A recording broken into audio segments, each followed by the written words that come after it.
Apa sih itu Kak yang namanya creepy village syndrome? Oke, gue pernah yang namanya mengalami ini ya teman-teman ya. Dan hai semua, welcome back to my channel and this is Isara. Kalian pernah lihat kayak horor-horor kayak gitu, kayak desa penari, kemudian lihat hal-hal yang berbau mistisme. Kalau kita jalan-jalan ke sebuah desa KKN gitu ya, atau yang namanya kayak tinggal sementara, entah kenapa suasananya tuh creepy banget. Even orang-orangnya tuh kasihan, udik, tapi kenapa kita kok ngerasa auranya tuh benar-benar mencekam gitu ya guys ya, atau bahkan tuh nggak mengeluarkan vibe yang enak sekali untuk dinikmati. Seharusnya desa itu memang vibe-nya bagus teman-teman ya, tapi ini benar-benar nggak enak. Nah, ini sebuah apa ya, gambaran dan juga refleksi di mana itulah yang menentukan kualitas sebuah tempat itu terhadap apa manusianya dan juga makhluk hidup di sana. Kalau yang dominan adalah orang-orang jahat, pastinya tempat itu akan dominan ke arah yang nggak enak teman-teman ya. Tapi kalau udah desanya tuh kayak enak, rindang dilihat, bagus banget. Nah, disitulah manusia-manusia yang memang harus kita perjuangkan untuk kita tolong, karena mereka-mereka ini adalah orang-orang yang patut dicontoh untuk membuat suasana lebih tenang dan enak seperti itu ya guys ya. Creepy Vibe Village itu sebenarnya di Eropa banyak, di Afrika banyak banget, di Cina juga ada, kemudian juga banyak sekali juga di Jepang. Beberapa desa yang ditinggal karena emang vibe-nya nggak enak, itu memang terjadi suatu hal itu yang sangat-sangat tragic, bahkan sangat brutal sekali di sana gitu ya guys ya. Terutama kayak Salem daerah Amerika Serikat itu Salem Witch, banyak pembantaian orang-orang yang dituduh sebagai seorang penyihir atau seorang yang benar-benar sangat melakukan ini ya teman-teman ya, olah apa ya, ramuan-ramuan seperti itu. Mereka tuh dianggap sebagai penyihir seperti itu, tidak mengikuti Kristus, Christianity, and that's really the big problem about a Christianity in a toxic way. Kayak gitu ya, secara sejarah sudah menentukan itu, sudah benar-benar fakta seperti itu. Tetapi kalau di Indonesia kita kembalikan adalah ternyata orang-orang desa ini merasa bahwa inilah tempat aku dan aku ya harus melakukan apa supaya aku hidup di sini. Bahkan sekarang ada yang namanya zaman sosial media, orang bisa aja yang namanya di desa, kita bisa yang namanya transaksi, dagang, dan kayak mengkultivate sesuatu yang belum ada di perkotaan, belum ada yang namanya dikonsumsi sama orang-orang urban ya guys ya. Saya dari usia balita, bayi, sudah tinggal di desa seperti itu. Jadi saya ini adalah penyintas yaitu creepy village, dimana saya benar-benar mengalami sebuah tempat yang benar-benar, kalau kita membandingkan sebuah ini ya kayak film-film horor seperti kayak Cabin in the Woods lah, atau yaitu kayak Salem Witch Trial, kemudian juga Wanita Tanah Jahanam, kemudian juga beberapa kayak Rumah Darah seperti itu ya guys ya. Itu kan jujur aja apa tuh namanya, yang jahat itu kan hantu atau sosok orang kerasukan jin atau kerasukan apa gitu ya guys, ada simbol-simbol magicnya. Nah di tempat saya itu bukan simbol magic, tetapi adalah orang-orang yang memiliki SDM yang cukup rendah dan cukup menyakitkan saya sendiri juga. Bahkan aku harus bilang sangat sadis sekali teman-teman ya. Yes, hantu-hantu yang ada di desa saya dulu itu adalah hantu-hantu manipulatif. Kenapa sih kak kok tinggal di desa? Kenapa kok yang namanya kayak tinggal di sebuah tempat yang cukup sangat ini ya kak ya, kayak apa tuh namanya, jauh dari perkotaan seperti itu, ada apa? Jadi aku akan namanya ceritain ke kalian ya guys ya. Stay tune in my channel. Dulu di tahun 90-an gitu teman-teman ya, ada salah satu kayak ini kisah fakta, proyek pemerintah di mana kita akan bangun tempat itu adalah tempat ini apa tuh namanya wisata. Nah karena presiden itu lengser, makanya ada beberapa tanah-tanah itu yang benar-benar ditinggalkan dan dibeli sama penduduk setempat ya guys ya.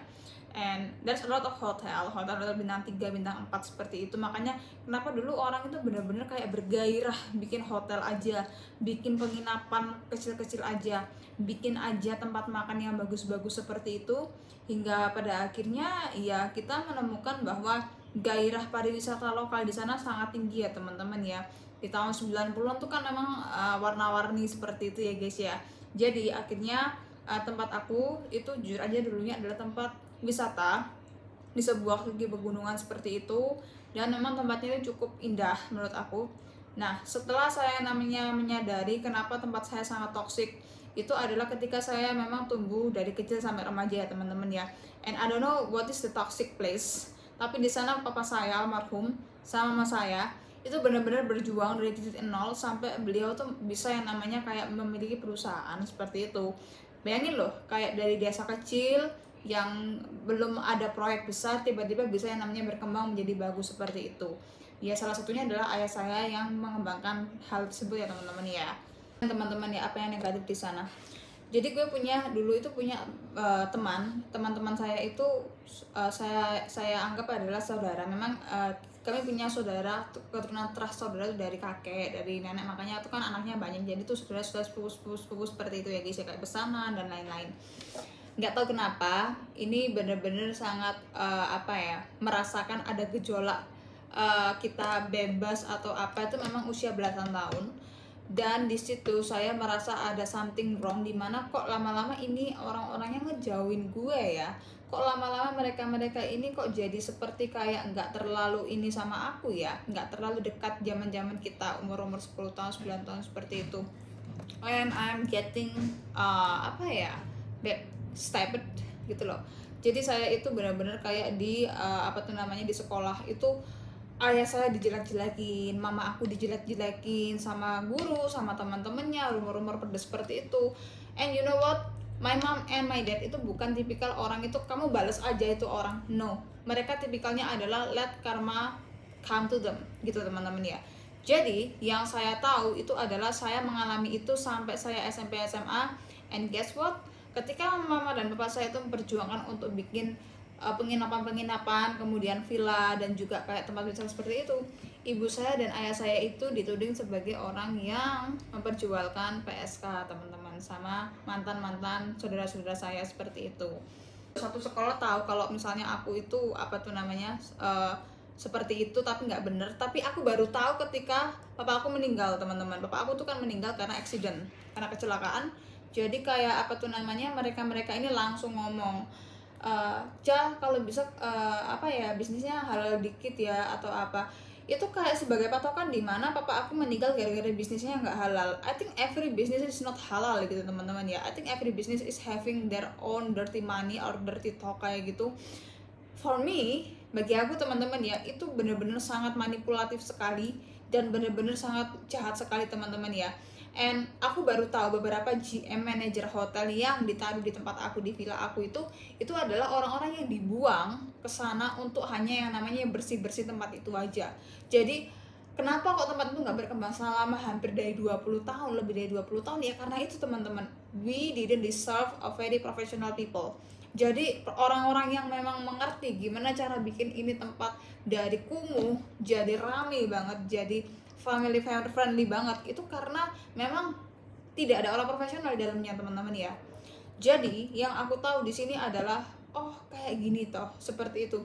I thought that villa, that complex, that region itu dibuat kayak semacam tikus percobaan aja kita gitu loh guys ya. Serem itu memang adalah dari community-nya. Gue pernah yang namanya dibohongin berbagai macam, dari event, dari bikin buku, bikin video, bikin vlog, bikin apapun tuh semuanya nggak ada yang jalan, dan mereka hanya yang namanya mau gratisan dari tempat mama sama papa aku. Jadi gini teman-teman ya, kalau saya boleh menjelaskan bahwa aku punya sebuah perkumpulan bagaimana cara memajukan pariwisata itu lewat teman-teman KKN, teman-teman komunitas di sana, paguyuban budaya itu seperti itu, lewat dalam hal event dan lain-lain. And mostly what I watch about it is about teman-teman hanya kumpul-kumpul dan ngomongin orang. And finally when aku benar-benar dulu itu bahwa seorang dosen dan juga yang namanya kayak seorang ini ya teman-teman ya, kayak partner aku dulu itu sumpah kayak aku tuh ngebawa mereka tuh sia-sia gitu loh guys ya, dan sangat luar biasa sedih lah gitu loh. Seharusnya kita punya produk tapi jadi sampah gitu loh guys ya, kayak gitu guys. After my father died, teman-teman atau sahabat-sahabat itu memang banyak sih yang DM saya terus berduka cita atau apa, tapi after my father died, kayak misalnya dapat seminggu, 2 minggu, 3 minggu, mereka semua tuh kayak menghindar kayak gue dikiranya itu bangkrut, gue dikiranya tuh kayak nggak punya uang setelah ada papa. And after my mom kayak mengembangkan bisnis yang lain, gue juga harus bisa yang namanya kerja gitu nggak sih. they're really not happy ada aku ketika kita ekonominya naik pada waktu corona. Kita pada waktu corona ekonomi kita tuh yang paling naik teman-teman ya, bukan satu aku aja, tapi dibandingkan dengan beberapa tempat, di tempat kita itu memang lebih banyak yang namanya kayak permintaan dan juga kestabilan gitu loh guys ya. Yang ajar lagi itu adalah saudara aku, and she is hyper manipulative woman yang aku tahu dengan muka polos. Maksudnya tuh kayak gini loh, ketika lo itu kayak suka banget nyapa orang, nggak kelihatan apa ya, bahaya, tapi lo tuh tukang tipu, lo tuh tukang manipulatif, lo tukang bohong gitu loh teman-teman ya. Bahkan saya pun yang seharusnya di Bali itu agak lama, itu gara-gara ajakan dia, kemudian mama saya menyanggupi, kamu pulang aja deh, apa yang kamu pelajari dari Bali bisa kamu kembangkan di sini. Sebenarnya kita tuh mau yang namanya bikin pusat F&B and guest spot. Hampir setahun itu nggak jalan-jalan teman-teman, karena di samping itu langsung aku ketahuan dia itu pacaran sama seorang tukang kebon kuli yang nggak bisa ngapa-ngapain. Gini sih, tukang ojek, tukang kebon. Aku nggak merendahkan tukang kebon, masih mereka tuh masih punya skill ya. Orang-orang nganggur nggak ngapa-ngapain dan dia jobless, dan dia tuh sampai mencuri uang dari mamanya, dari nenek saya sendiri gitu loh. Jadi I felt like my place is really a lot of manipulative people, dan itulah yang membuat gue sangat ketakutan. Gue takut banget yang namanya orang-orang tua di sekitar aku. Aku punya banyak nenek teman-teman di sana ya. Jadi semua orang tua yang pernah saya temui pada waktu saya kecil ngasuh saya itu apa, saya anggap nenek semua. Itu ketemu sama pemuda-pemuda yang jahat-jahat. Itu aja sih. Kalau desa wisata nggak dilakukan dengan profesional, mau itu bentuknya UMKM, mau itu bentuknya kayak kayak paguyuban kayak gitu, it's not really working gitu loh guys. Karena apa? Karena orang-orangnya itu belajarnya tuh hanya namanya ingin menguasai, tidak ingin yang namanya kayak mengembangkan suatu, nggak pengen temennya seneng. Bahkan yang aku tahu teman-teman ya, kerjaannya itu kan sekarang kan sudah ada internet, itu lihat YouTube, lihat hal-hal sadis tragis kayak gitu tuh sukanya kayak gitu ketimbang yang namanya kerja, ketimbang yang namanya kayak berkarya seperti itu gitu loh.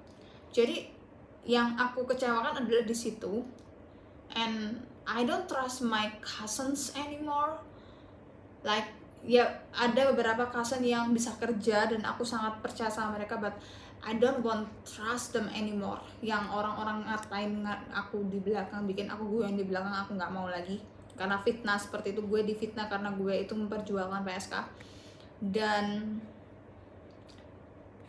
kelihatannya untuk menyelamatkan tempat aku itu adalah datangin orang-orang pintar, orang-orang benar pintar, orang-orang yang sangat profesional, and mereka bukan orang sana. Itu aja sih dari aku.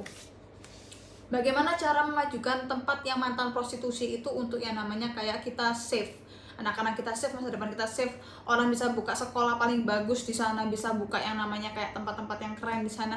Definitely adalah mendatangkan orang dari luar sana yang berani, yang pintar, tapi kita bisa yang namanya protect mereka untuk berkarya di sana. That's it. Itu aja sih dari aku. Nah teman-teman, begitulah kisah horor aku pada saat di tempat aku.